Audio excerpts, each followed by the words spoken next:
su'aasha kale, sidee ayaan internetka uga faa'iidaysan karaa? Mahadsanid. Internetku waa aalad dhinac walba looga faa'iidaysan karo, dhinac diini, dhinac maadi, wax waliba oo nolosha caadiga aad u baahan tahay badankeedu internetku waa mid laga helayo. Dunidani sidaa u ballaaranna qofka hadba wixii uu xiiseynayo ama wixii uu doonay inuu ka raadsado waa waddada ugu fiican ee internetka loogaga faa'iidaysan karo.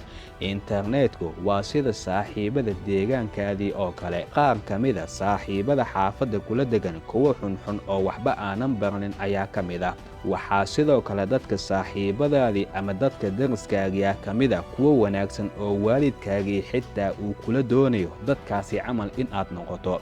Waalidkaagii haddii uu kugu arko ciyaal aanan wanaagsanayn adiga oo la socda ama saaxiib dhow ka dhigane, waxay u badan tahay in waalidkaadii uu ku dhaho ciyaalkaasi ka har ama ciyaalkaasi wax cilaaqaad ama xiriir ah hala samaynin.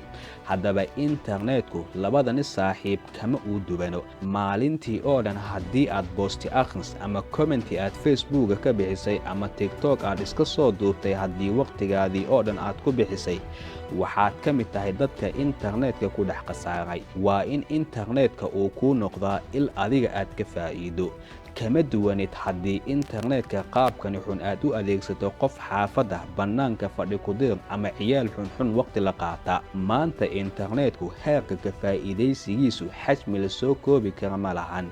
Xitaa internetku waxaad ka heli kartaa aqoon tiro badan. Sidee ayaan shaqo ku abuuran karaa?